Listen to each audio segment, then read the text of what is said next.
Okay, good evening, everyone. My name is Lizzie Rich. I'm the clerk to today's Schools Forum meeting. Just to remind you, this meeting is being recorded and streamed on YouTube. It's being held in accordance with the Council's remote meetings protocol and procedure rules. Please use the meeting's chat if you wish to speak, or you can use the hand up feature if you can find it on Zoom. Please mute your microphones when you're not speaking to avoid any interruptions.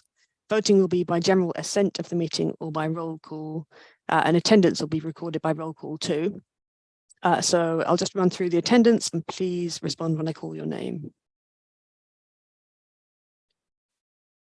Okay, so we've got apologies from Stuart Matthews, Liz Savage.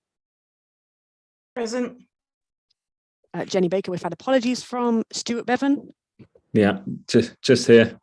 Brilliant. Sue Butler. Good afternoon. Juanita Dunlop. Here.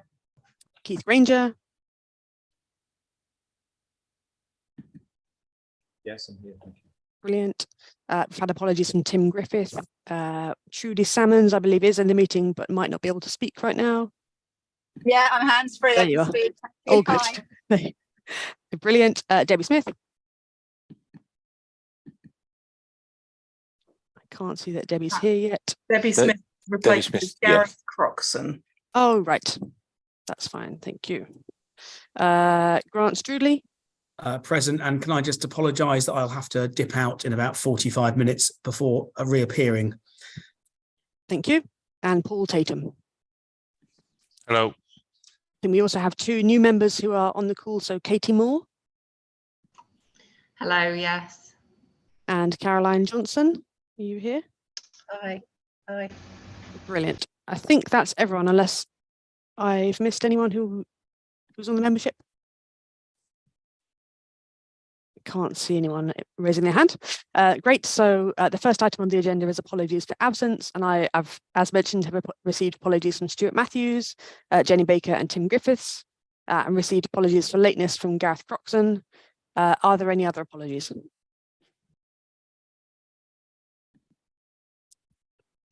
Nope. Thank you very much.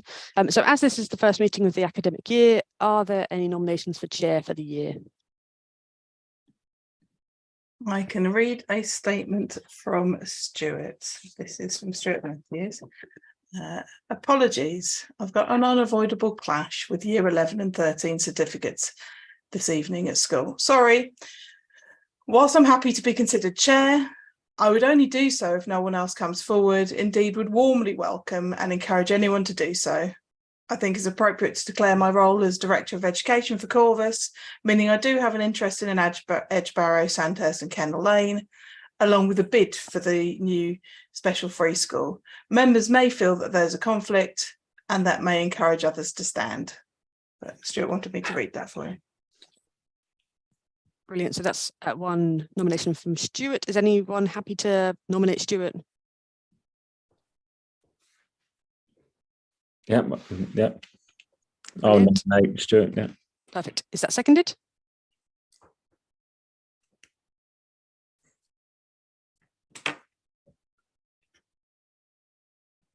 I'm happy to second. Brilliant. Thank you very much. Are there any other nominations for chair for the year?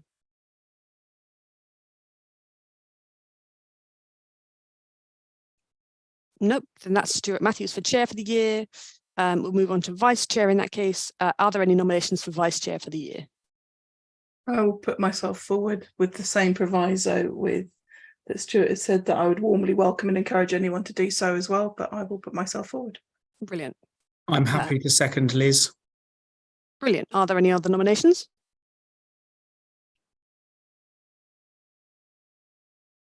No, then over to you, Liz. Thank you very much. Thank you very much. So, firstly, warm welcome to our new members. Gareth, welcome to you you've joined Sandhurst. Yeah, that's right. Yeah. Welcome. Welcome to Katie Moore, who has joined us from King's Academy. Thank you. Hello, everybody. And a huge welcome to Caroline Johnson at St Michael's East Hampstead. Hello, everyone. Good to be here. So we did have a few resignations over the summer. Simon Cope is stepping down as a mainstream representative, so there will be a vacancy, and I know that that's already gone out to the FAB team. But thank you to Simon for his hard work with us on the team. Roger Prue has resigned after many, many years serving with us. So a huge thank you to him and all the work that he's done, chivying people along. And he was representative as a governor. So if anybody knows anybody who's interested in the governing body, who do they contact? Either Lizzie or Paul. Who do they direct people to? Yeah, that's right, Liz. If they come through to me, please. We have tried to recruit to this post a number of times. We sent out emails to chairs and vice chairs, but we haven't managed to obtain any interest just yet. So we will be sending out another request later on in this term to see if anyone's interested at that stage. So we are actively trying to fill that role, but it's difficult getting someone to come forward at this point in time. But we will keep trying. Thank you. And our last thank you is to Derek, who's not here tonight, but Derek has done a great job in serving as clerk for many, many years. He's stepping aside. Lizzie's helping out tonight. So thank you, Lizzie. Really appreciate that. But then Jamie is going to be stepping in, and that's Jamie Beardsmore. That's why some people were a bit surprised to receive an invite from Jamie, but we'll just let you know it's a thank you to Derek. Really, really well done. And so we have a few vacancies to fill. It really would be wonderful if we could try and get a full house this year. I think the idea of actually having us all represented would be wonderful. So at the moment we have an academy member vacancy, and I know that there might be some movement with some people hopefully filling that one. We have that pre-mentioned primary governor. We have the 16 to 19 provider representative as a vacancy, and then we have a gap for the pupil referral unit. So Roy Bailey is here as an observer, and he's here to and speaks at the discretion of us all. So really appreciate you being here, Roy. Thank you. Thank you.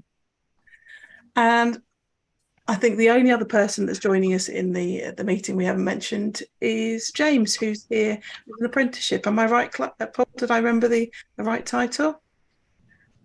Yeah, that's right. Yeah, you've got James Fallows who's working with me at the moment, and it's just good experience for him to to experience a meeting like this. So it's the second one he's been to, but obviously it's a really good background for him. So yeah, James will just be listening in tonight. So thank you very much and welcome everybody. So let's go to declarations of interest. If any member, any disclosable, pecuniary or things to affect in respect to matters considered at this meeting, if anybody would like to declare. Yes, you're probably discussing my deficit at some point. We will. So when it comes to that section, would you be happy to still remain in the meeting?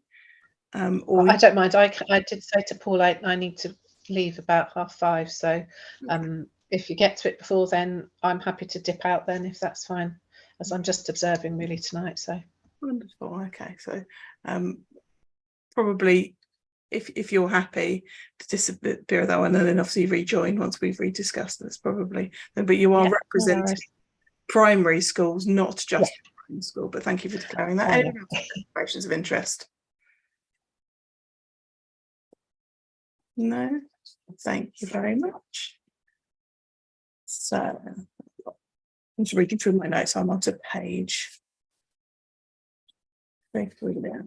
So I think I mentioned that. So there is an extra item of business. So we're on to minutes and matters arising already, but there is an extra update presented by Grania tonight between items 7 and 8.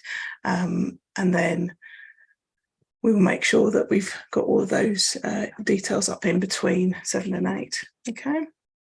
So let's go on to minutes and matters arising.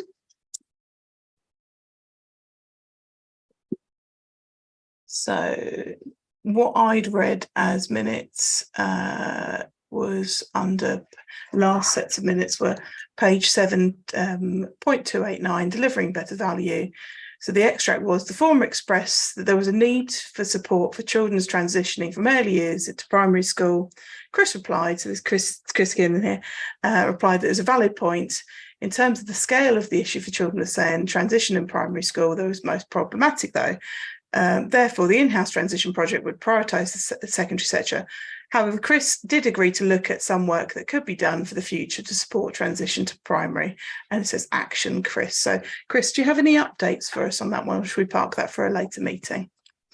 Thanks, Liz. Happily, I do. This relates mainly to the DBV programme. And the subject of the conversation with primary heads, particularly at the last meeting, was, well, look, this all seems rather aimed at secondary. And I'm pleased to report that it isn't. So for support staff, we're on track to deliver 2 rounds of training for support staff for primary and secondary schools in the autumn term, and backfill will be offered at £40 a session for support staff. We're recruiting an additional teacher to deliver support staff and SENCO training in tandem with the above from January 2024. We've got competency assessments for staff who attended training, and we're also working with health to agree how they support the delivery. So I want to emphasise this is primary and secondary. Then we come across to the Year 6 transition project, which I hope will have some benefit for Year 6, but obviously is aimed at the key difficulty that children, particularly with disadvantages like SEN, have transferring to a sort of a much bigger environment. And this is going ahead with the recruitment of a senior worker of 4 transition workers. We're mapping the cohort and we're designing surveys for parents. So we anticipate, I think it's October, we'll be recruiting the senior. We should have got the whole team in place by late this calendar year, and the programme should be up and running in January. And so that's for Year 6-7 transition. And then the outreach hub. This was intended to be an outreach that was based in a secondary school. We have been unable to progress that at the moment, partly, although not solely, because of the capital cost. It was far out with the amount of money that we've got within DBB, which, although it's a decent budget, it is actually very stretched. So Dwayne is now re-looking at the whole outreach, both in terms of its scope and in terms of its focus, because there's quite a focus on ASC here. And one of the big emerging issues, as you all know, is SEMH. And so we're looking at whether, with agreement of DFE and colleagues in our schools and academies, we can agree some refocus. So Dwayne's looking at that now. So that's pretty much by way of my update, Liz. Thank you very much, Chris. And then the other action under there was an update on college or pupil referral unit. And the extract was: Chair requested that updates be presented at a future meeting. So the action was under for Zoe Livingston. Do we have anything for tonight, or is that for a later meeting? I suppose that's me again. Is Zoe here? Yes, I am here, Chris. Okay, sorry, over to you. Yeah, I mean, the short answer, Liz, is that it would be appropriate to provide a fuller update at a future meeting, not today. The minor update that we do have that we can share is that the management committee have recruited a new interim head teacher, Paul Mundy Castle, who started over the summer, and are very pleased with that appointment. Very, very much suitably qualified and experienced person to deliver the necessary improvements at College Hall. Thank you very much for giving us that update. So let's, before we move on to the first item, which is 6, presented by Cherry, one of the things that I'd spotted is that we didn't have meeting dates. So the meeting dates will be pasted into the agenda, but just so they're there, it's 16th of November 23, 7th of December 23, 11th of January 24, and 7th of March 24, but we'll make sure then the rest of the dates are in there. I know I said those fast, but I'm saying them so then they could be minuted in it. So over to you, Cherry, to present on item 6, please. Thank you. Good afternoon, everybody. So really this paper is just an update on where we are with the early years entitlements at the moment. For those of you that were here, if you remember back in June, we talked about the announcement where there was going to be additional funding to uplift the hourly rate from September. So we brought an in principle paper in the summer. We then received the money that we were going to get and notification from the department on the money we were going to get in a early years supplementary grant. So it's not actually part of the early years DSG, it's a separate pot of money in a grant form, which we were told we didn't have to bring for Schools Forum, but we like to share with you what we've done with our money.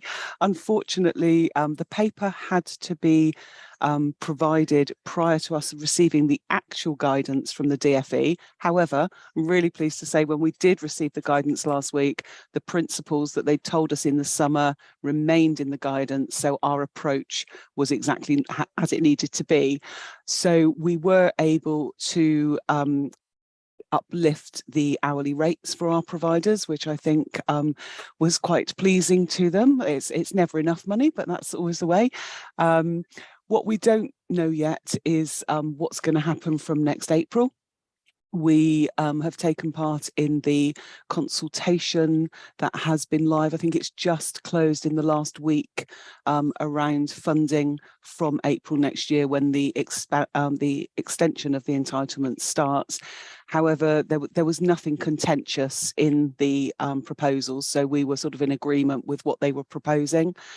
What we would hope is that we have more understanding soon around what the money is going to be like, and ideally we would like to bring our indicative budget in to the December meeting. However, I'm not going to hold my breath just in case the guidance hasn't been received by then.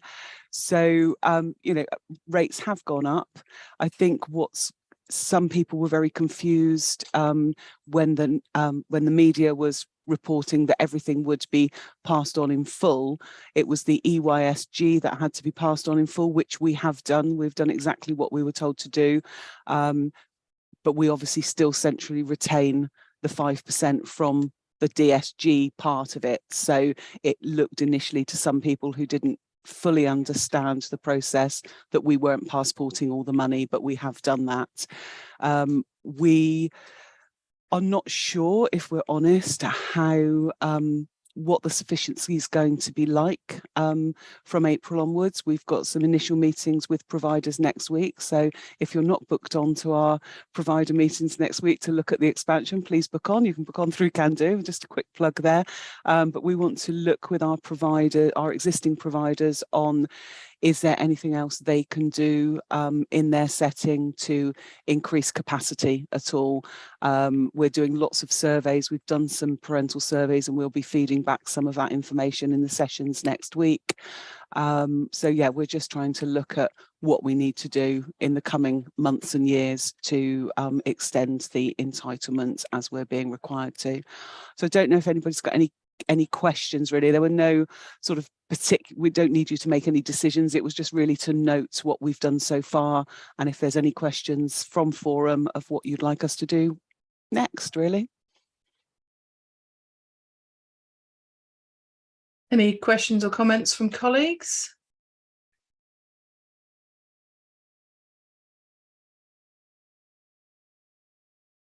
No. So we are expected to note on page 13, the government guidance for the additional funding for existing early years entitlements via the early years supplementary grant, and that in accordance with government expectations and in line with the principles agreed with School Forum, the early years supplementary grants to be passed on in full to the early years providers. The proposals of the government's consultation with free entitlement from April 24, the indicative funding rates for 2-year-olds and under 2s in Bracknells based on illustrative rates, including the government's consultation, and the planned engagement with early years providers in Bracknell, preparation for the rollout of the extended entitlements and understanding of developments in the early years market. Okay, thank you very much, colleagues. Right, let's move on to item 7, and I am passing that over to you, Paul, if I'm right. Yes, thank you very much, Liz. Yeah, good evening, everybody. Yeah, so this is an annual paper, and it sets out initial information we have at this stage on looking at the 24-25 schools budget, and there's a limited amount of planning that we can do now as well, so it's worthwhile having a look at that and see where we're going potentially next year. As per usual, there's a lot of information in the report, so you get the whole background and all the decisions and how the funding framework is constructed. So I'm not proposing to go through that in any detail at all. What I'd like to just focus on is just to looking at some of the recommendations in the executive summary. So what we're asking for tonight is just to get agreement that the budget strategy we adopt going forward into 24-25 remains consistent and in line with what we've done in the last few years, which is wherever possible replicating the national funding formula allocation that the DfE pass on to the local authority. We will then aim to pass that same amount of money onto each individual schools in the same way. As mentioned before, this is a lagged funding system, so our data is out of date in terms of what's really happening in schools. So there are potentials for reasons why they won't match up exactly, but that is our aim when we're putting the budget together. And we're just asking the forum to agree that approach continues going forward. The other thing is that there are a couple of areas within the grant funded. There's a dedicated schools grant where we ask that the council continues to either hold some of that money for allocation in year or to spend that and manage that centrally on behalf of all schools. So though we're asking you to agree that we continue with the growth fund where schools that meet qualifying criteria, particularly around increases in pupil numbers at the start of the new academic year, get some extra funding to help with that. Also, if they've got particular issues around class organisations around meeting the class size, key stage 1 class size regulations, that money is available for that, and some support still provided to the newer schools that will open that are now filling up and are now getting a very small level of additional support, particularly mainly around opening new classes that's still part of the agreement with those schools. And on top of that, there are a small number of centrally managed budgets that we're allowed to do through the funding regulations, provided we get consent from the schools forum. So they're exactly the same as we've used in the past. There are things around budgets to support vulnerable pupils. It's also the admissions teams, some of those sort of things that are cut across the whole of the education service. So they're set out on page 37. So it's basically just asking your agreement that we continue on the same sort of approach that we've done in the past. So that's the approach we're proposing to take, and obviously you'll give your view on that in a moment. And just in terms of some of the headline data in the financial settlement, so this came out at the end of July, like it always does, and the idea of this is obviously allows us and schools to do a bit of early planning in terms of some of the values that we're going to be funded at, but we still don't know the real data in terms of pupil numbers and other measures that are used to distribute funds, so things like free school meal eligibility, test results, that sort of stuff. We won't get that information until the end of December. So what we're talking about here is a provisional set of information, but it's the best position we've got now. So it is worth looking at as we go through that budget setting process. So overall, the funding settlement is for an average 2.7% increase in per pupil funding to schools for 24-25.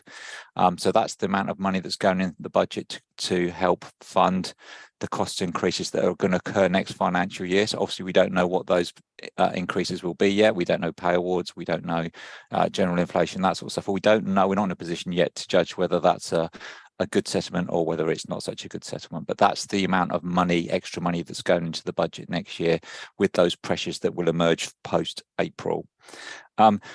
But it has been quite a funny budget year this year in terms of once the budget was originally allocated, extra grants were made in year, particularly around the extra cost pressures that emerged last year. So all schools got an additional allocation through a mainstream schools additional grant, and that was a substantial increase. It was over £3 million. So it was another 3.4% per pupil that schools received, just to keep pace with those changes and those cost increases that emerged after initial budgets were allocated. And there's also, since the Teachers' Pay Award was agreed for September 23, there's also a separate grant that's going to be allocated to schools to help meet those additional costs as well. So there's another 1.7% average per pupil increase that are going to be added to budgets this year to cover the period from September to March this financial year. And in terms of all those three funding streams together, they would all follow and continue in 24-25. So the actual increase in your funding will be 7.8% from what it was compared to the original budget, but a lot of that money 5.1% of that, so those 2 extra grants, is there just to cover the costs that emerged in 23-24 that weren't included in your original budget. So you see some big increases, but within that, only 2.7% of that increase is there to cover your new cost pressures. The rest of it is just catching up your funding, your budget allocation with those changes that were made in year. And just to keep it a little bit complicated, next year again, one of those grants will be rolled into your national funding formula allocation. So the additional, the mainstream schools additional grant, the biggest part of that extra funding, that will be included in the main budget allocation you get from the local authority next year. I've just kept that separate for this report so you can see clearly what new money is coming in for the new pressures as opposed to just catching up with the existing pressures. So those two will be in your main budget, but you will still get paid the teachers pay addition grant separately in 24-25.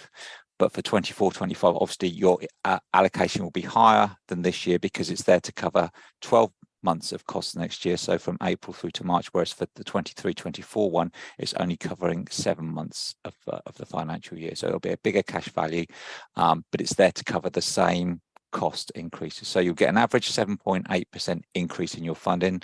I'm just trying to sort of obviously emphasize it's really only 2.7% that's there for new pressures.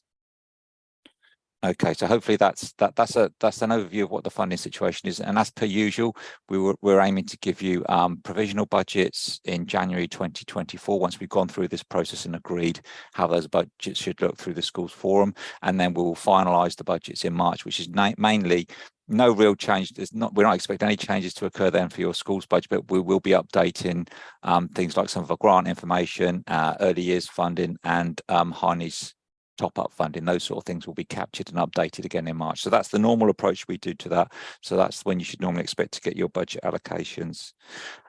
So we have done some initial calculations, as I said, and we are using provisional data, but it does show at this point in time there's a potential £247,000 shortfall between funding schools at the national funding formula rates and what we think we can manage at this point in time. But it's something we're going to work through. That figure will change as we get updated data, but that's what it's looking like now. But I wouldn't read too much into that just right now.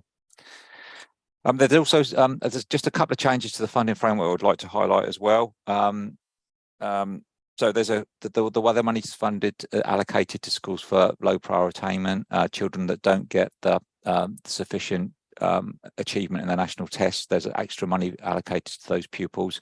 The way that data is collected and used to distribute funding going forward will be changed for the 20 and 21 test results, which is the ones that were cancelled or not completed due to COVID. So rather than just use the 2019 data for both of those years going forward, so the 2019 data was used for the 2021 tests and the 2021 test results as a proxy. Going forward, 2019 data will just be used as a proxy for 2020, and 2022 data will go back 1 year and be used as a proxy for 2021. So obviously this is a decision that the DfE have had. We've got no idea what that means in individual schools yet because the data hasn't been released, but just to be aware, we've got no idea yet whether that'll be significant in any schools, but obviously there's an underlying change to that data allocation, so that may filter through into our allocations when we get that. And the other thing is that the DfE are allocating a new funding stream to schools, to local authorities, and this is particularly where there's a significant fall in pupil numbers.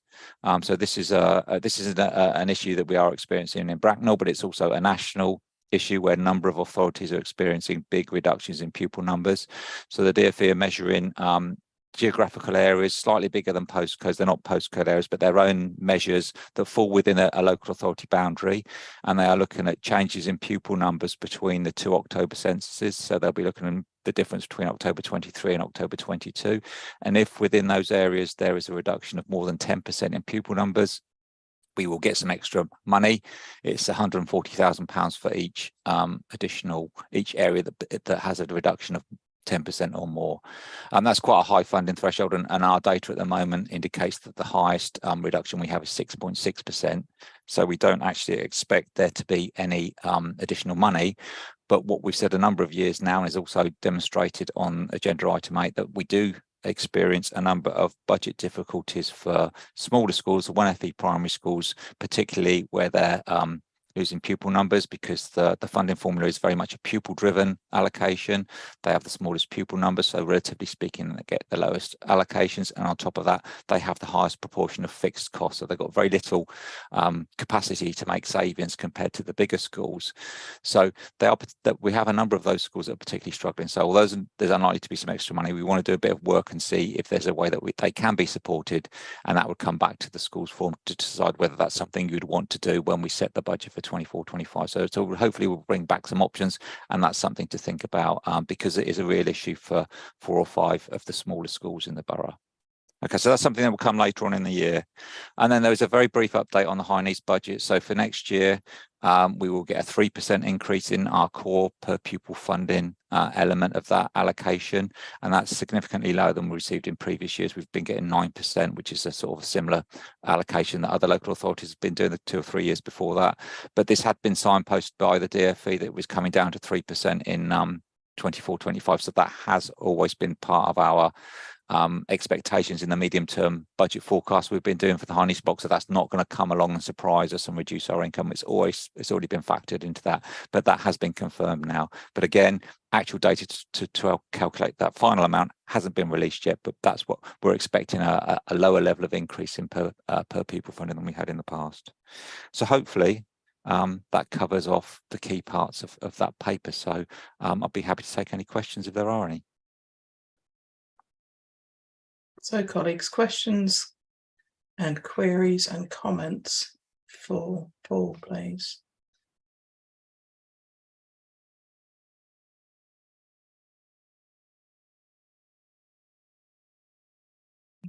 Okay, mine was. Sorry, Chair, I did have my hand up. Go straight to. Sorry, Liz. Hi, Paul. Paul, could I just ask a little bit about the increase to the high needs budget? 3% is significantly below inflation. We, along with all other local authorities, are under massive pressure for SEN. I note with interest the paper that Gráinne is going to present later.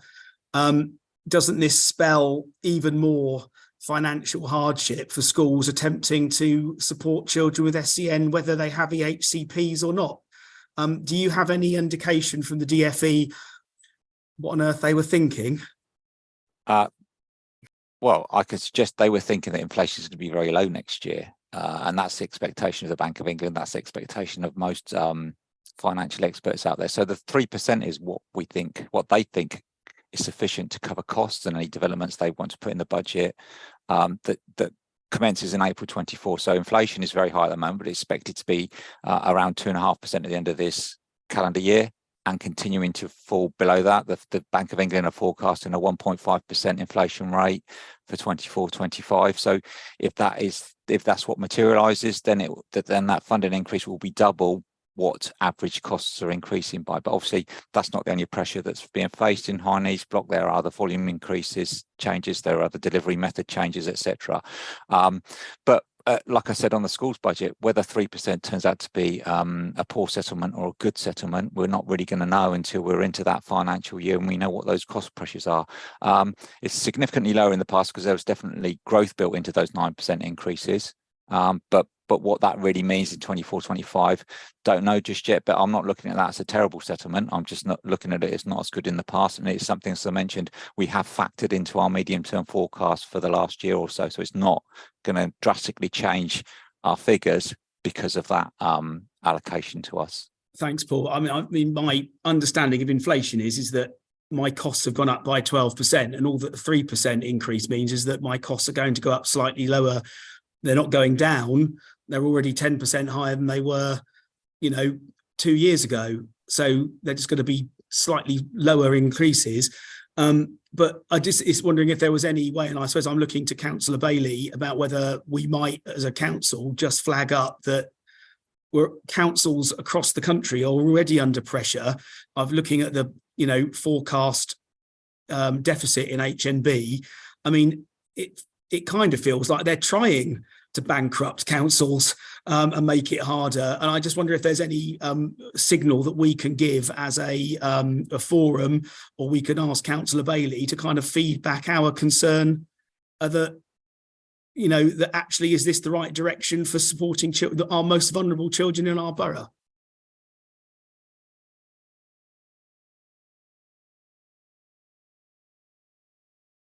Very well said, Grant. Thank you very much. Giving us a virtual clap on that one. Grania, you have your hand up too.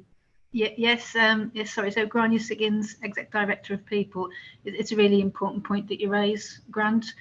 What we can do, I can talk to Councillor Bailey about a potential lobbying position from his perspective, but equally we can raise it formally with the MP to see whether or not he'll take that into the corridors of Whitehall.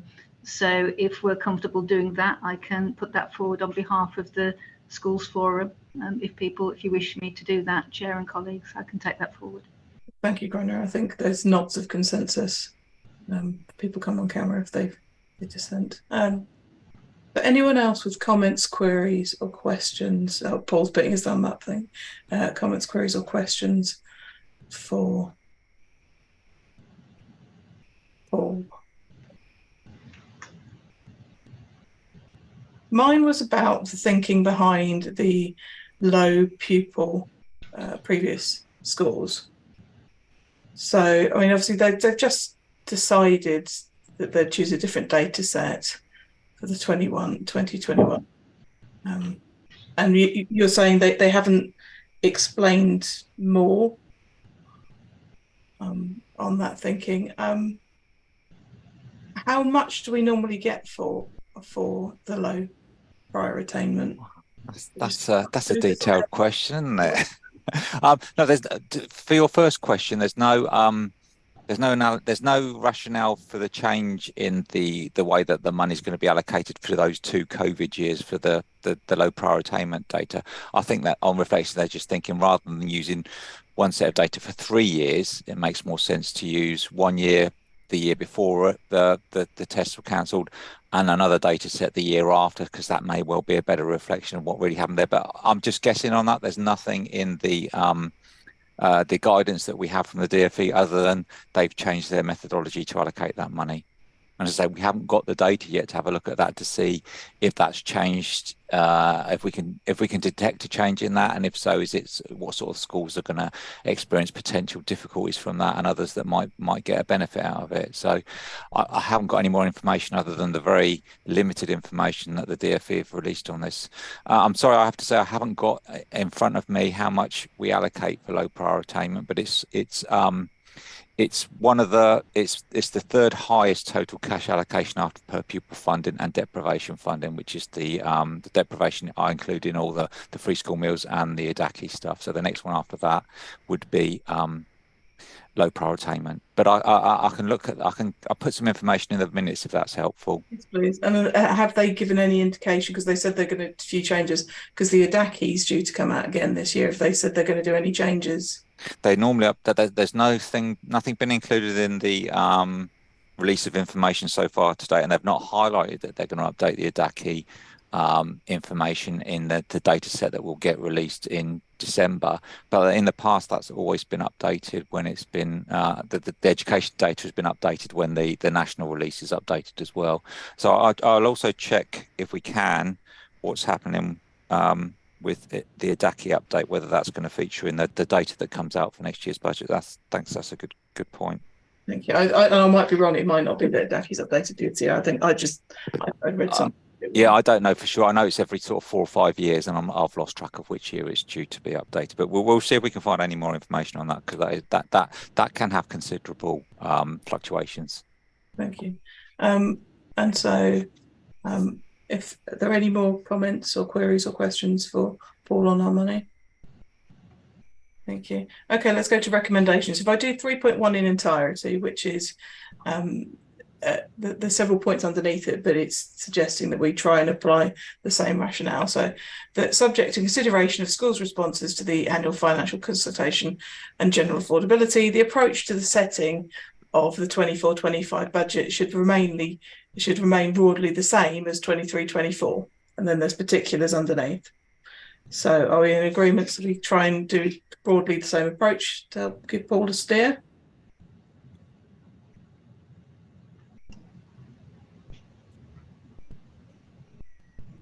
Made no sense. And then we've got some to notes. So to note that the current estimated funding gaps on the school budget as of table 3 is that around 0.247 million on the schools block, and that there's 0.013 million of the central schools services block as funding gap. And then 3.3 to note for the high needs block budget, the 3% increase in the per pupil DSG funding in relation to high needs, and that there's an update on the delivering better value in SEND and safety valve programme will be provided later in the meeting. Okay, so those were to notes, and I know I'm almost ready to hand over to Grania to give us an update. Okay, so before we hand over to Grania, we do have, as part of our school forum, we have a SEND high needs subgroup, and Stuart had asked, Paul, I realise your hand's gone up. Stuart had asked to me to confirm committee, so I will hand back over to Paul because I probably missed something. It may be me that missed it. I just want to check that was the paragraph 3.1 recommendation 3.1 agreed. I would just like to be absolutely clear on that. Colleagues, if you can come on camera and raise your hand if you're happy to agree with that. 1, 2, 3, 4. Thank you. Sorry, Paul. No, that's brilliant. Thank you. Sorry. Yes, please carry on. Thank you. It's great. So the people who were in the SEND subgroup were myself, Jenny and Stuart, and Simon Cape came and joined. Are there any other members interested in joining? If you are, if you pop your names in chat. And then I'm going to hand over to Grania for her update on the safety valve programme. Yes, so thank you, Chair, and thank you, colleagues, for agreeing for me to present on safety valve this evening. Just by way of background, why are you getting the paper so late? We do apologise. So there's been some mechanics in the background to ensure that information is shared at the appropriate points, and we're more than happy to come back because it's vital that we do engage with yourselves as a school forum, because you are critical in the governance of how we move this forward. So next week we have our usual quarterly update on the written statement of action. That report is being presented to executive for information. In that report will be a note about us being invited to join the safety valve programme by Department for Education. So we confirmed on the 31st of August that we would join the programme, and we have our start-up meeting with Department for Education on the 2nd of October. So that report to executive went in the public domain earlier this week, but it was vitally important that once that was in the public domain, that we ensured that you within the schools forum were appropriately updated. So you are receiving the most comprehensive update at this stage in the public domain on our invite to join the safety valve programme. So the safety valve programme is a national programme, and do you want me to put the slides on screen, Chair, or do we? Yes, okay. 1 moment. Yes, thank you. And it would be myself and Paul who are presenting. So 1 moment. Paul, would you mind sharing? I'll try. I've never done a Zoom share before, but I'll give it a go. Okay. It'll just make it easier for me. Has that come up all right for everyone? You just need to remove the edges. Okay, I will do if I can. Not sure how you do that on this one, I'm afraid. That Okay, one there. can everybody see Oh, is that? that it? Those arrows, yes, remove the arrows there. The side. Is that better? Yeah, wonderful, lovely. So, so if you just go back one. Yeah. Oops. Yeah, and then forward. Yeah. So very quickly. So obviously we had our SEND inspection December 21, and by July 22, we had co-produced collectively ourselves as a group plus parents and our health colleagues and prepared our written statement of action. Written statement of action gave 113 actions that we were going to collectively undertake in order to deliver what was an ambitious programme. Within that was the development of a SEND strategy. The SEND strategy was agreed through our formal executive, our members, in June this year, with all of the key priorities, and that was co-produced with everybody, but again an ambitious plan with detail being worked through in the background. On the back of the written statement of action, we were then invited last year to join, as you know, the Delivering Better Value programme. So a number of local authorities were already in the Safety Valve programme, which was a different initiative to Delivering Better Value, but 55 additional authorities were invited to engage. We actively engaged last year as yourself, and thank you to yourselves as school leaders for actually contributing to that. That undertook a very detailed diagnostic. We had to develop a DSG management plan with detail about pupils, core activity, costs, etc. As that part of the process, we worked with Newton Europe and SIPFA to come up with the plan, and we collectively, well, I think driven by schools primarily, come up with a number of initiatives referenced in the minutes, at least one of them, a number of initiatives which would in the longer term, over a period of 5 years, produce some reductions in our costs, and the indication at that point was 1.3 million. So we have been awarded the money, work is progressing, and those initiatives are expected to achieve improvement in a number of areas that are indicated, at least in part, definitely in the SEND strategy, but in part in the written statement of actions. The Safety Valve programme does target local authorities who have the highest high needs block deficit, and an additional 5 local authorities are being invited to join. So my understanding, there's a number, we can provide the details of who the additional 5 are. What we're doing in the background is engaging with those additional 5 local authorities to understand or work with them to ensure that we are learning together as these plans are advanced. So in essence, what the programme will do is work with us at pace to further develop the DSG management plan that we came up with previously, looked at all the actions that we've already committed to, both in terms of our SEND strategy, written statement of action, but it'll want us to go harder and faster on delivering some of that activity within the plan. So at a high level, potentially a positive impact in terms of helping us through different advice, information, and ideally financial contribution to assist us in moving forward in our plan. So one of our neighbours, Wokingham, have just gone through the process. We are expected, once we've gone through and agreed the management plan with them, we have to submit it. It gets reviewed, and we will have to get formal agreement through the local authority constitution. We think it might be full council and possibly exec, but we need to work that through in the background based on the numbers. So there's a whole process we need to go through as a local authority, get formal agreement. But it's going to be vitally important that we work with school forum members as we're developing and going through that detailed plan with DFE. The meeting on the 2nd of October does include the national leader in the invite, looking at who's been invited. We don't know any more detail about that meeting.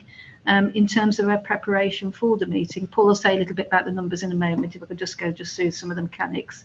In advance of the meeting, we've had to submit our latest DSG management plan, which they will reflect back to us.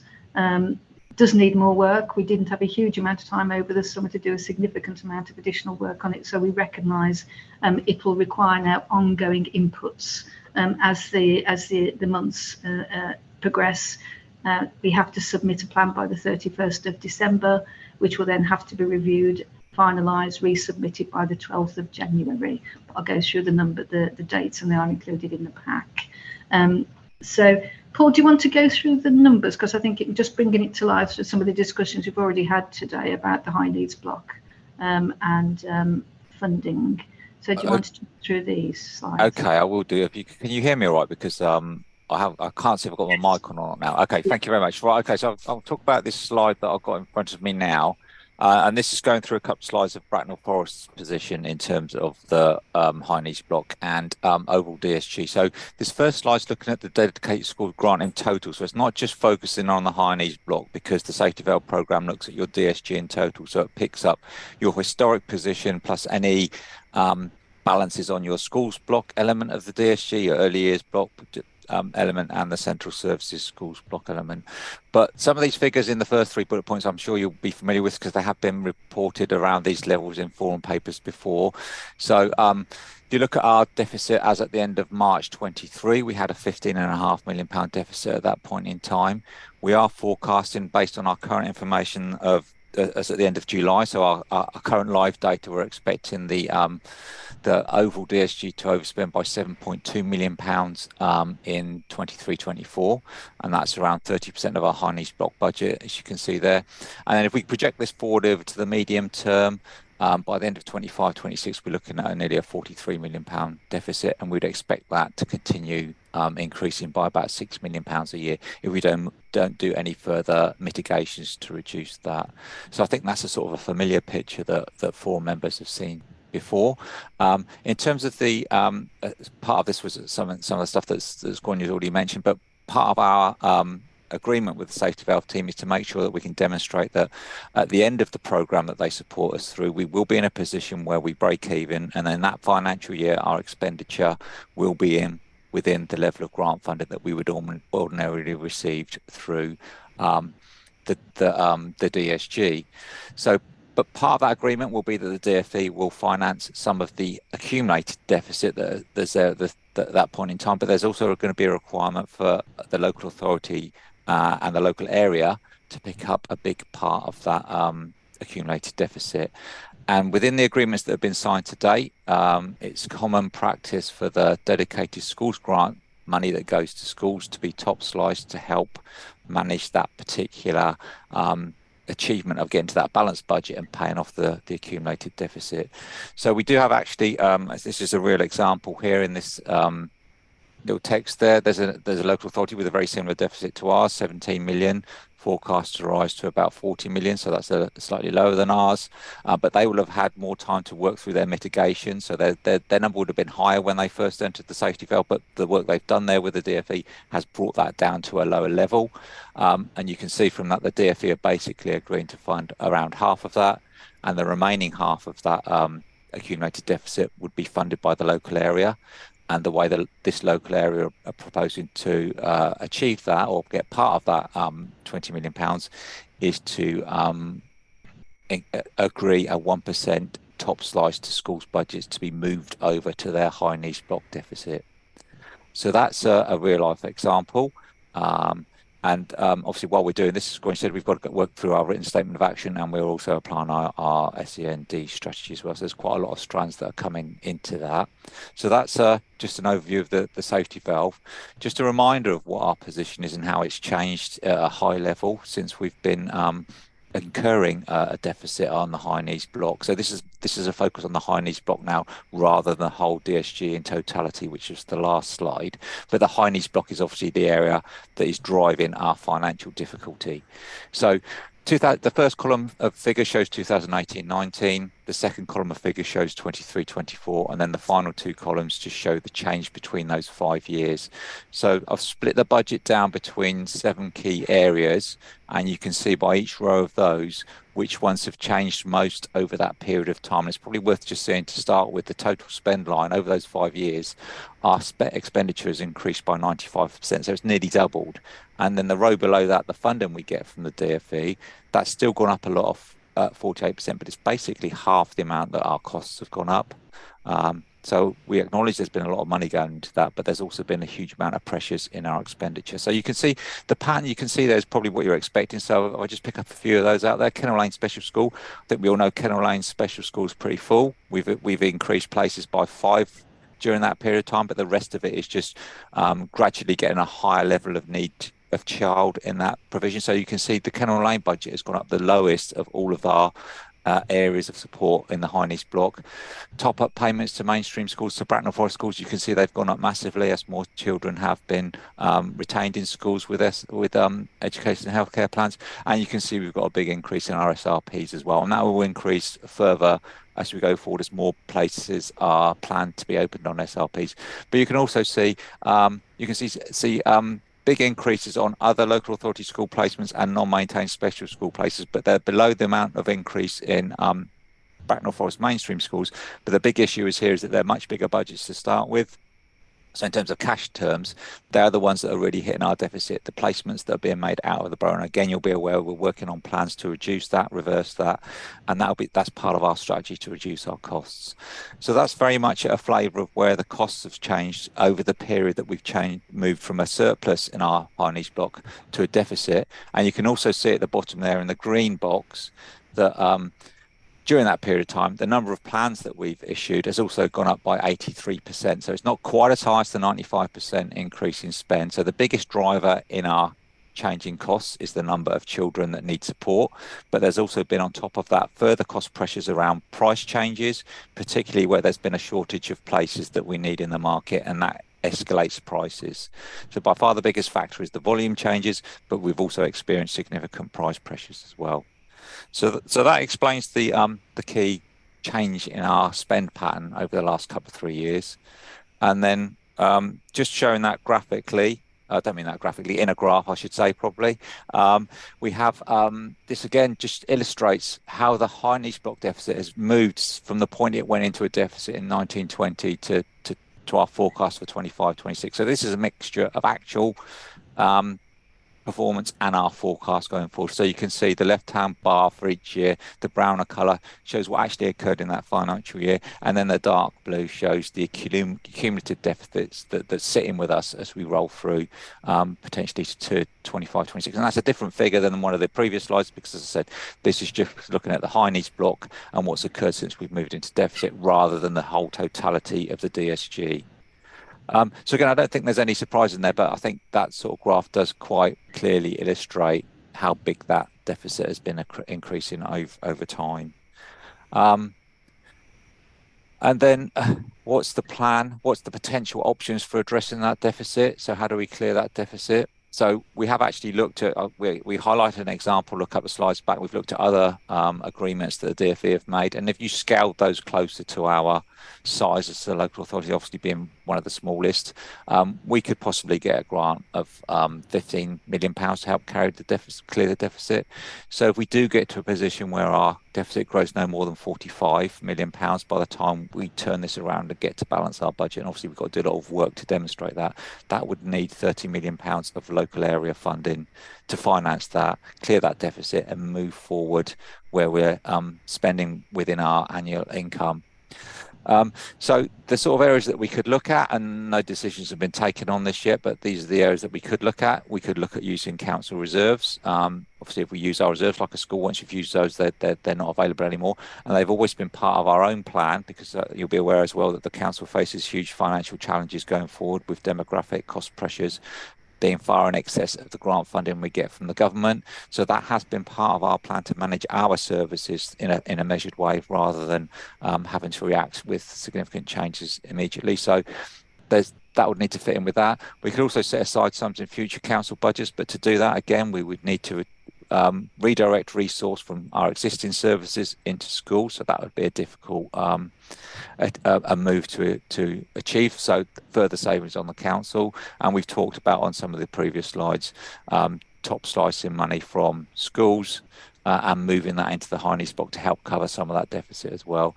And just for information, a 0.5% funding transfer would be about £475,000. And just in terms of the mechanics, the rules and regulations around this, not sure if they changed to any significant extent once you're in the safety valve, but there may be some tweaks to this.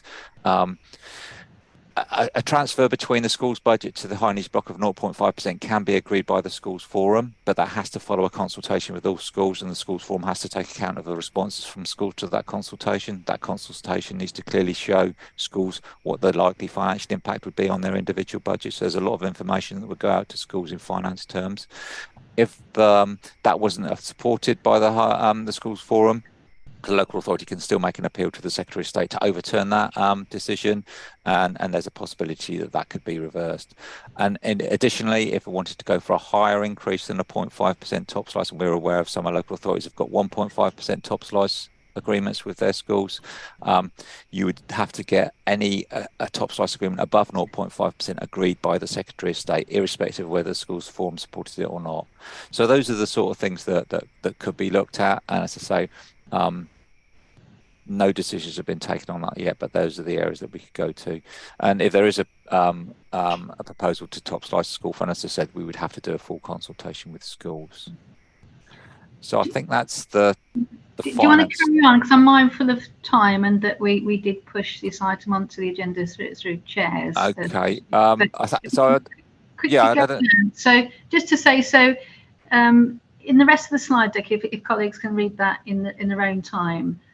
So there are obviously areas of good practice that we're working towards anyway, and in the deck we sort of self-assessed ourselves in terms of our current position of where we think we're at, or be where we can do more, what that plan looks like. This is something that they will be looking at, and they will be challenging us on as they have the conversation. Carry on, Paul. Just carry on down. So really needed to come just to land this today with you, just to indicate what our timeline is. So we agreed on the 31st, just go back, 31st of March, so 31st of August, that we would be part of this. Our startup meeting is the 2nd of October. We have no additional information other than the key dates in terms of the headlines. So at that startup meeting, we will have a significant amount of additional information shared with us, and the plan of action. I'm really keen for us to engage with the schools straight away after, with schools forum members, after that startup meeting, so that we can articulate what our collective requirement is, because obviously the schools forum will be a core part of the governance arrangement in terms of how we want to move this forward as a local area and respond to the DfE requirement or request for us to be part of the safety valve programme. So just in terms of headline dates, the dates we've been given, we'd be expected to enter into our formal agreement with Department for Education in March 2024. But with submissions of the close to draft, final draft on the 31st of December, and final amends being the 12th of the 1st. Now in here, we're going to have to put in obviously our democratic accountability and formal sign off of what that plan's going to look like. We need to work up the governance in the background. So we've been advised that we need to balance our written statement of action governance, which will continue. Our quarterly monitoring of written statements of action through Department for Education and NHS England will continue, and then we will have an additional governance through the safety valve programme on a quarterly basis to balance through. And it's important that there is direct connectivity between the two. And again, we're keen to work up what that looks like with yourselves as Schools Forum. And I'll stop there, Chair. Thank you. Do you want to pull that down now, Paul? Thank you very much. So I can see some hands already. Do my best. Okay, so let's hand over to you, Grant, for questions, queries and comments.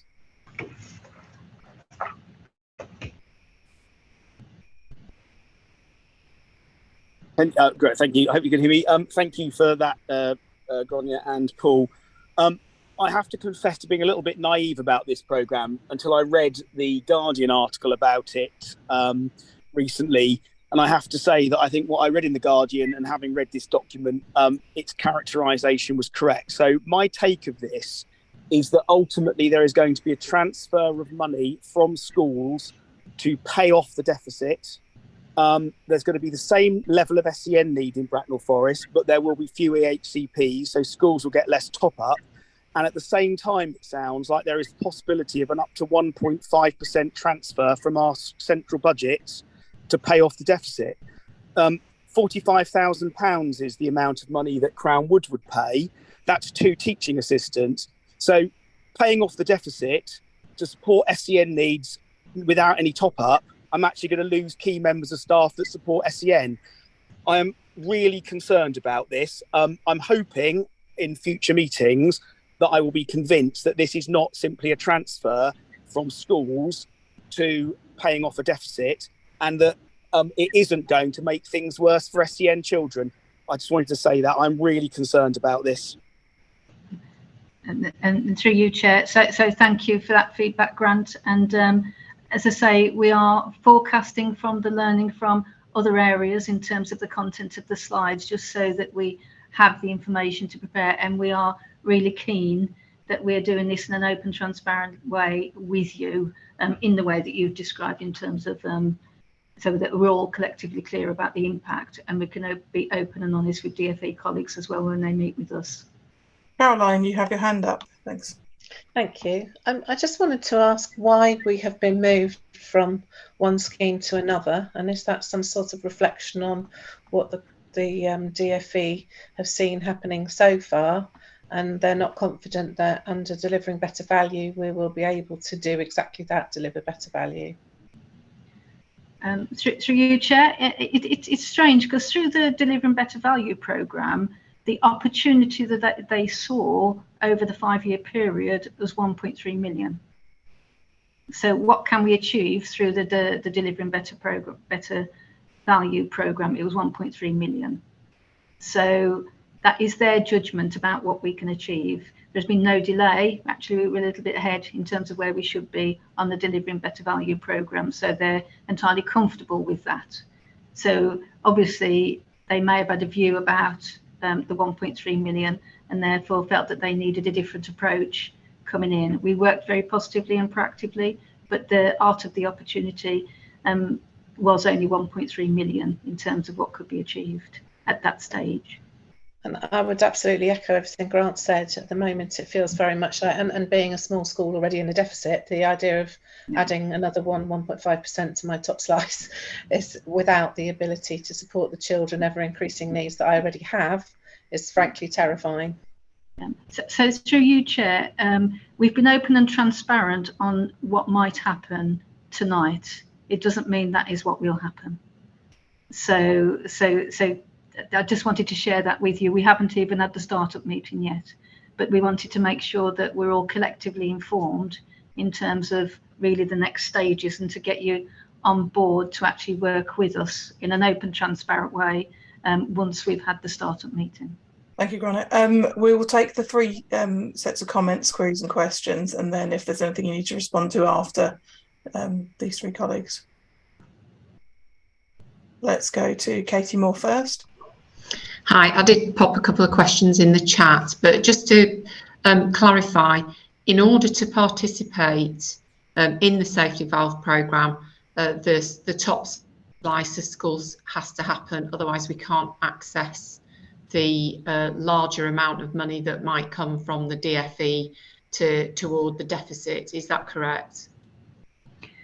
We will share the information once we've had the startup meeting with them. We will share that information with you. At this moment in time, we have only received the invite letter and the key dates. So we're sharing this with you. So in terms of that detail, that was not shared in the information that we've received to date. But in terms of what it says on the slides, it seems to imply that there's an expectation that that money be raised locally. Yeah, and this is one proposal for how it would be raised locally, and given that what Paul has said about the other 2 methods and the impact of those other 2 methods on other council services, it looks unlikely that the other methods are a go. Anyway, I know you can't confirm that one way or another. My second thing is the amount that Paul said that the top slice would deliver. seems to be quite small in terms of the total deficit. And so one might question whether it's the most effective way, given the impact on the deficit will be small, but the impact on schools will be very large. So that was my second kind of query, and I don't know what thinking has happened around that. And the third, and I know not much because you've not had the letter for very long, I understand that. And my third point is that this timescale for the decisions to be taken and for us to go back and talk to colleagues that we are representing seems to be very short. And I do understand, Grania, that these timescales are being imposed on you from the DfE. That's correct, isn't it? Yeah. And so I just put out there that we need to, representatives here on School Forum need to go and talk to our groups, and there isn't very much time, and maybe you can make representation back to the DfE to say this is the second week of term and we've only got until some point in October, which is a few weeks away. And I think that's really crucial because all colleagues need to understand what this means. And additionally, we need to understand not just what might happen next year, but will this happen the year after and the year after that? Is there an end game in sight on this?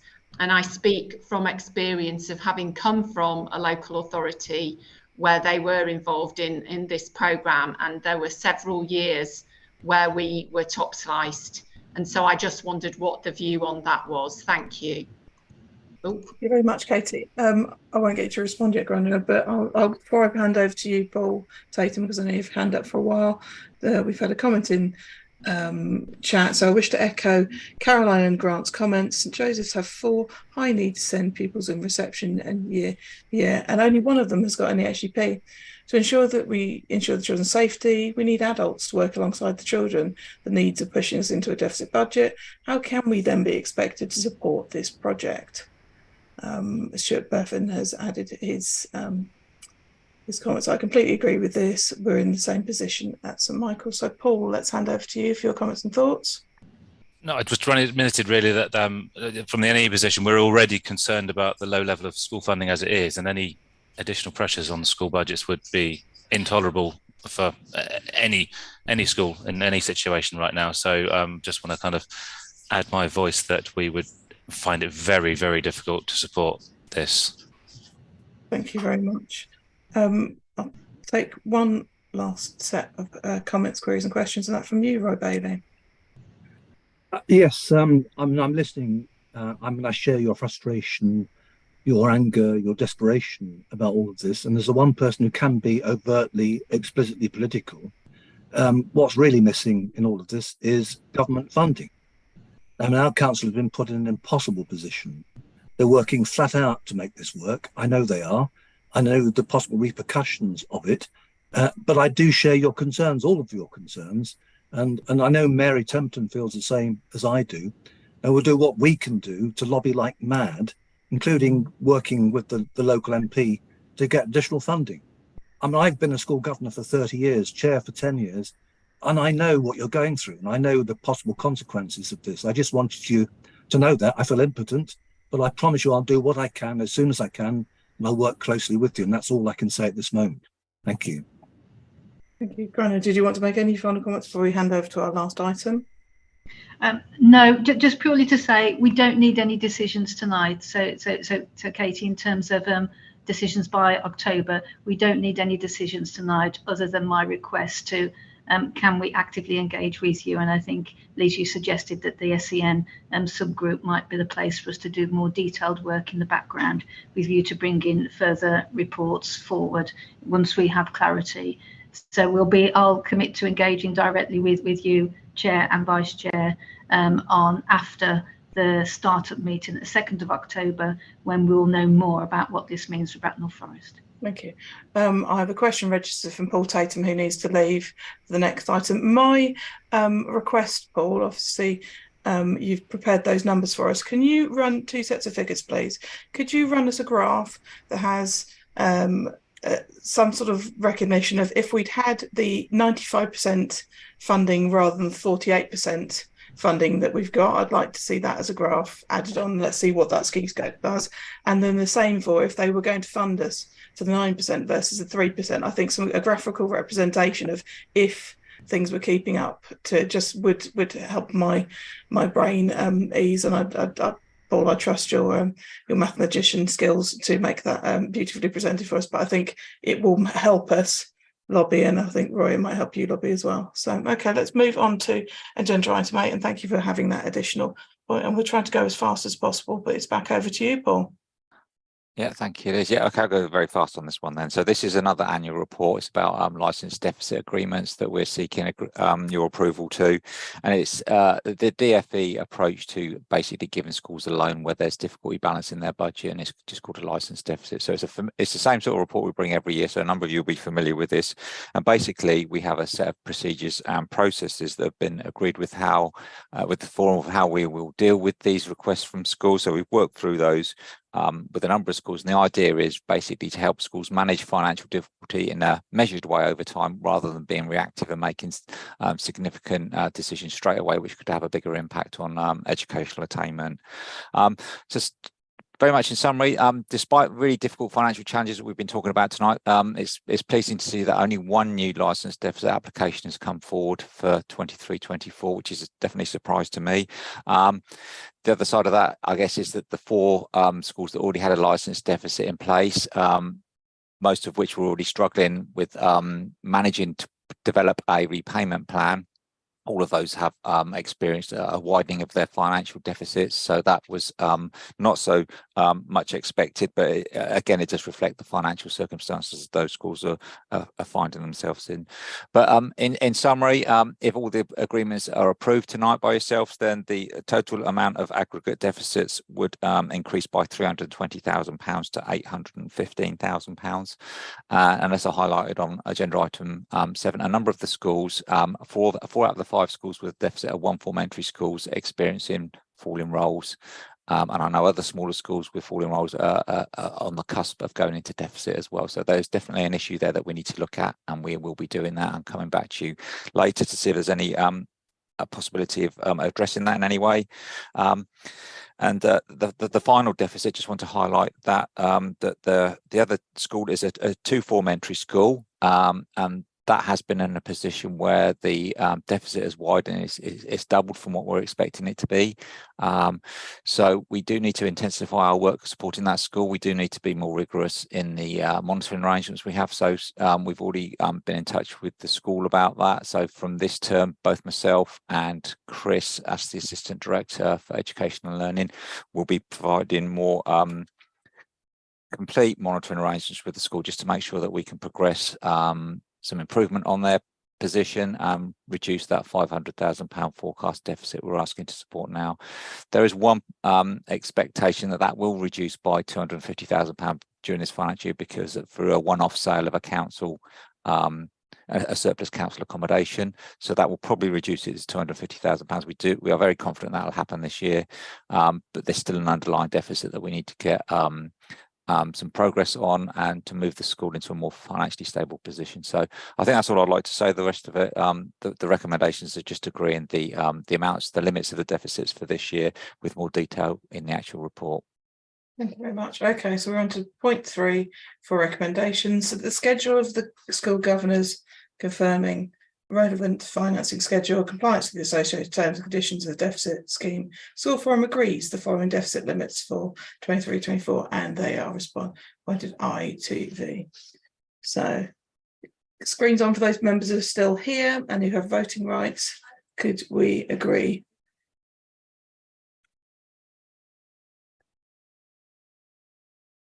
One, 2, 3. Anyone else who's still here with voting rights? Paul, are we call it if I put my hand up? Is that enough? There's only 3 of us here still with voting. No, well, the meeting was called at the start. It doesn't mean to say everyone has to vote. So I'll bow to Lizzie, actually, but that's what my interpretation would be if the vote is taken when that decision comes along. The meeting was originally called, and that would stand. But if Lizzie can clarify that, or that would be helpful. I actually think if the meeting isn't called when the vote is taken, that leaves us up to challenge I would have to seek advice on that. Okay, has anybody still got voting rights? Let's try that again. So if you're here and you have voting rights, you turn your screen on or use some sort of indication in chat. Okay, we've got an agree from Trudy. Thank you. That gets us 5. You got Juanita as well. We've got Anita. There we go. Okay, I think we're now past 40%. Thank you very much, team. So the question Paul had put in. Thank you, Anita. Question Paul had put in chat is apologies that he needs to leave. He just said, would there be any redundancies required, and do the council expect any further announcements regarding deficits? I know I should have done that question before we voted. So does that relate to this specific paper? Yeah. Yeah, it does. Yeah. No, I'm not aware of any redundancies arising as a result of these agreements or any of the deficit plans. No. You're not expecting any further announcements regarding deficits. Okay. No. These are the only plans that we're bringing forward this year. Everyone else has submitted a balanced budget plan. Thank you very much, colleagues. I think it's going to be a very difficult year. So thank you all those people who offered their help, either privately in chat to me or to everybody in chat, to come join the SEN sub-forum group. Other than that, I will draw your attention to the meeting dates, which have now been added to the agenda, and then to wish you well